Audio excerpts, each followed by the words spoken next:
सांगली जिल्ह्यातील वाढत्या अपघातांना आळा बसावा याकरिता सांगली जिल्हा पोलीस दल व वाहतूक नियंत्रण शाखा मिरज व तासगाव यांनी मराठी चित्रपट अभिनेता श्री सयाजी शिंदे यांच्या समवेत वाहतूक विषयक जनजागृतीपर प्रबोधनपर कार्यक्रम घेतल्याबद्दल सांगली जिल्ह्यात वाहनांची दिवसेंदिवस वाढणारी संख्या लक्षात घेता तसेच वाढत्या अपघातांना आळा बसावा, विना अपघात वाहतूक व्यवस्था सुरळीत चालू राहावी याकरिता माननीय श्री संदीप घुगे पोलीस अधीक्षक सांगली, माननीय श्रीमती कल्पना बारवकर अपर पोलीस अधीक्षक सो सांगली, माननीय श्री प्रणिल गिल्डा उपविभागीय पोलीस अधिकारी सो मिरज विभाग मिरज व माननीय श्री अशोक भवड उपविभागीय पोलीस अधिकारी तासगाव यांच्या आदेशान्वये व मार्गदर्शनाखाली दिनांक 11/11/2025 रोजी मिरज शहरात ऑक्सिजन पार्क येथे मराठी चित्रपट अभिनेता श्री सयाजी शिंदे यांच्या उपस्थितीत वाहतूक विषयक जनजागृतीपर कार्यक्रम घेण्यात आला।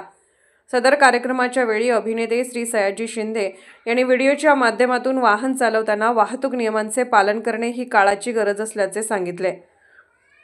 तसेच जर वाहतूक नियमांचे पालन न केल्यास आपला जीव गमवावा लागेल, हे जीवन पुन्हा नाही, त्यामुळे वाहतुकीचे नियम पाळणे अत्यंत आवश्यक गरज असल्याचे सांगितले।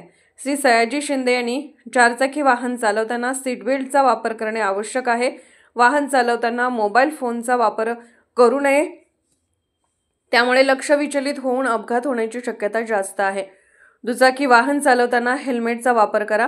जर तुम्हाला डोके असेल तर हेल्मेट घालणे आवश्यक आहे। भरधाव वेगाने वाहन चालवू नका, अतिगती जीव घेऊ शकते। गाडी हळू चालवा, जिवंत रहा, मद्यप्राशन करून वाहन चालवू नका, नशा करून वाहन चालवू नका असे घोषवाक्यासह असलेल्या वाहतूक नियमांचे पालन करण्याबाबत आवाहन केले। तसेच वाहतुकीचे नियम पाळणे हे बंधनकारक असल्याचे सांगितले।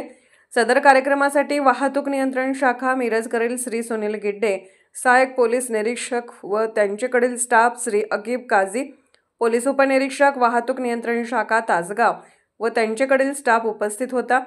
तरी अपघातांना आळा बसावा याकरिता वाहतूक नियमांचे पालन करावे असे माननीय श्री संदीप घुगे पोलीस अधीक्षक सो सांगली यांनी आवाहन केले आहे। सांगली जिल्हा पोलीस दलाचं वाहतूक अवेअरनेस, ट्रॅफिक अवेअरनेसच्या संदर्भातला अभियान आहे। या अभियानाला आपण सपोर्ट करू। त्यांचं म्हणणं साधं आहे, यावर्षी तरुण वर्ग खूप ॲक्सिडेंटमध्ये जातोय, तर तो जाऊ नये म्हणून त्यांनी काही नियम सांगितले। उदाहरणार्थ सीट बेल्ट जीव वाचवतो। प्रत्येक प्रवासात सीट बेल्ट बांधलाच पाहिजे ना, तुमच्या जीवासाठीच आहे ना। जर गाडी चालवताना मोबाईल वापरणे टाळा, तुमचं कॉन्सन्ट्रेशन जातं, लक्ष विचलित होतं, त्यामुळे ॲक्सिडेंट होतो। म्हणून मोबाईलवर बोलू नका। अतिगती जीव घेऊ शकतो ना, गाडी हळू चालवा, जिवंत राहा। थोडंसं 5 मिनटं जरा लेट गेलं ना, असं काही दिव्य फरक पडत नाही ना। आपल्याला जीव वाचवणं महत्त्वाचं आहे। नशा करून गाडी चालवणं म्हणजे जीवाशीच खेळणं आहे ना। नियम कशासाठी असतात? तुमचं चांगलं जीवन व्हावं म्हणून आहे ना। जर तुम्हाला डोकं असेल तर डोकं वापरा, हेल्मेट वापरा। हे बघा, मारायचं तर आहेच सगळ्यांना, काहीतरी चांगलं करून मारा ना, ॲक्सिडेंट करून कशाला मारताय? एवढंच तुम्हाला विनंती करायची आहे। हे जे आपल्या पोलिसांचं सांगणं आहे सांगलीच्या, तर मी सगळ्यांना विनंती करतो, वाहतुकीचे नियम पाळा, ट्रॅफिक अवेअरनेस सगळ्यांच्यामध्ये असू द्या। दुसऱ्याला सांगा, स्वतःपासून सुरुवात करा। मी माझ्यापासून सुरुवात करतो, तुम्ही तुमच्यापासून सुरुवात करायचं। हेल्मेट घालायचं, सीट बेल्ट लावायचा, नशा करायचं नाही, फोनवर बोलायचं नाही। All the best.